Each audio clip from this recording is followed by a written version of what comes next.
5 signs kung healthy ka o hindi. Tingnan po natin kung meron kayo nitong 5 signs para malaman kung hindi healthy.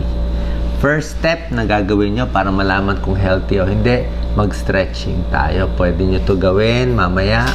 Tingnan nyo kung mahawakan nyo ng daliri ang paa ninyo. Okay? Ito, napakagaling. Sobra-sobra na to hanggang palm. Pero kahit yung tiptoe lang, yung dulo ng daliri, dyan sa paa. Pag naabot nyo, ibig sabihin maluwag ang likod, maluwag yung paa. At pag maluwag kayo dito, most likely, maluwag na rin yung ibang parte ng katawan. Maluwag na rin yung kamay na natataas, maluwag na rin yung leeg.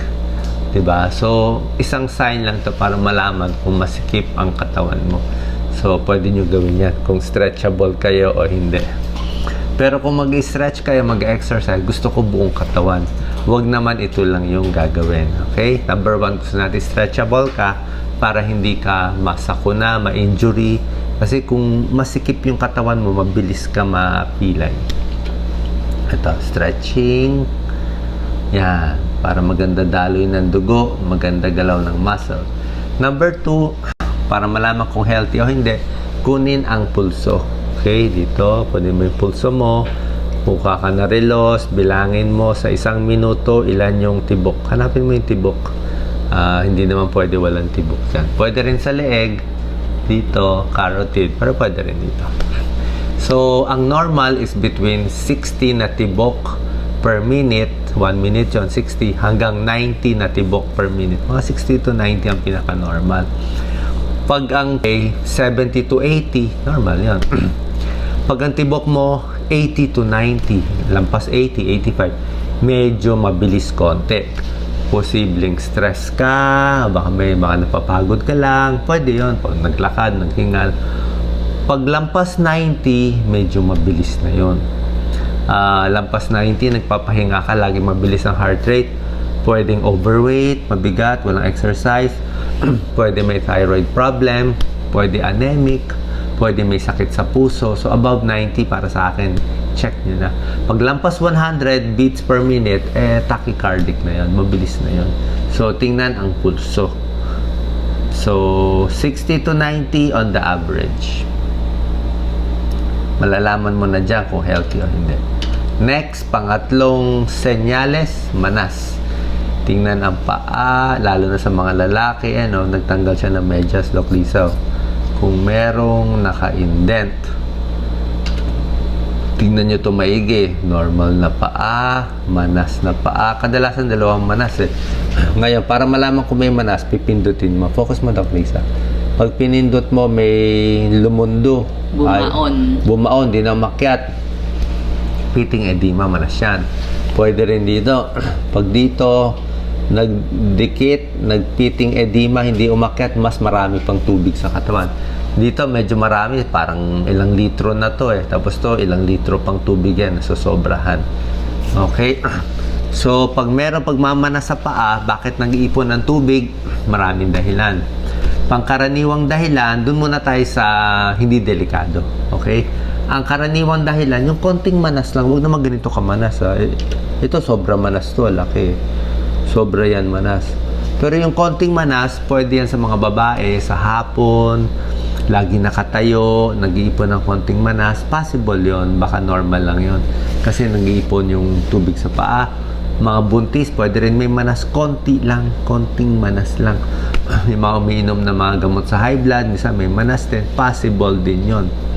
Pero ang ayaw natin yung medyo maraming manas. Yung medyo, pag pinindot mo, nakalubog parang ganito. Kung medyo marami na yung manas, hindi na yan normal na tinatawag na dependent edema, yung manas lang na dahil lagi ka nakatayo. Possible na yan, yung manas na yan, mas delikado. Sakit sa puso, heart failure, nagmamanas, nagkakatubig sa baga, yan, dahil sa heart failure, manas din yan. Sakit sa kidney disease, hindi makalabas yung ihi, manas din. Liver disease, sakit sa atay, nagkukulang ng protina sa katawan. Liver, gumagawa ng protina, nagkukulang, kaya nagmamanas. So, yan ang common. Liver, kidney, puso. Pero yung sinasabi ko, pwede rin naman pag konti-konti lang, pwedeng normal lang, tataas mo lang yung paa mo. Kung may sakit sa puso, kidney, liver, papacheck tayo sa doktor kasi medyo maselan ang gamutan. Hindi pwede sa video, medyo complicated. Okay, manas. Third sign, kung meron kayo nito. Fourth, nababantayan, tignan kung nanginginig ang kamay. Kumuha kayo ng papel, parang ganito.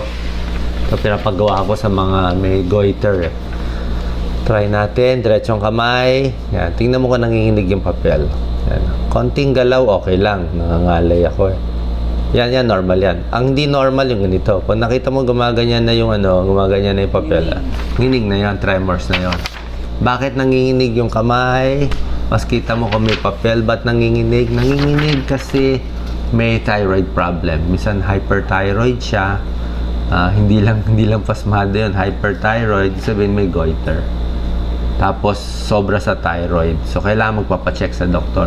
Hyperthyroid, pinapawisan, malakas kabugang dibdib, at nanginginig kamay. Yan ang chinecheck natin. Number 5, last sign na hindi healthy ang pasyente o hindi totally fit o totally healthy, tingnan ang mata. Napakahalaga ng mata. Madilaw, yellow, jaundice siya. Ayan, dilaw ng mata. Hindi lang yan madumi, madilaw, yellow-green. Yellow-green yung mata. Ayan, very madilaw. So, pag madilaw ang mata, ibig sabihin, jaundice yan, malamang may sakit sa atay, pwedeng may hepatitis, pwedeng nagbabara sa gallbladder, may barado sa atay, sa gallbladder, may bato, may bukol, hindi natin masabi. So, oras na nanilaw yan, mata, sabay din, naninilaw din yung ihi, kailangan papacheck tayo sa doktor, may liver problem. Okay? So, sana wala kayo nitong 5 signs. Yung sinabi ko, yung exercise, yung pulso, yung manas sa paa, yung panginginig sa kamay, tsaka itong paninilaw ng mata. So, sana po nakatulong tong video. Sa ibang araw, gagawa pa tayo ng part 2. Meron pa rin mga ibang signs na magagawa nyo sa bahay para malaman nyo kung at least itong mga organs, itong mga condition ay wala kayo. God bless po.